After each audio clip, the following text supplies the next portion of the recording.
Students, ಈ ವಾರದ ವಿಷಯ ಏನು? Very good. ವಾರಗಳು ಮತ್ತು ಮಾಸಗಳು. ಇವತ್ತು ನಾವು ವಾರಗಳ ಬಗ್ಗೆ ತಿಳ್ಕೊಳ್ಳೋಣ. Are you ready?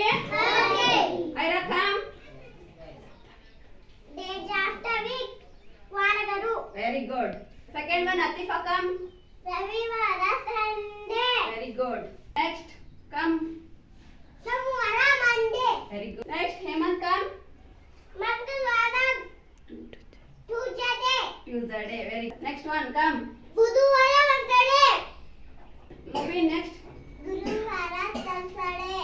Very good. Next Nandisha come. ಶುಕ್ರವಾರ Friday. Very good. Next one Mahira come. ಶನಿವಾರ ಸ್ಯಾಟರ್ಡೇ. Very good. ಗೊತ್ತಾಯ್ತಲ್ಲ ನಿಮಗೆ ಡೇಸ್ ಆಫ್ ದ ವೀಕ್. ಎಷ್ಟು ಒಂದು ವಾರಕ್ಕೆ ಎಷ್ಟು ದಿನಗಳು? 7 7 ದಿನಗಳು. Very good.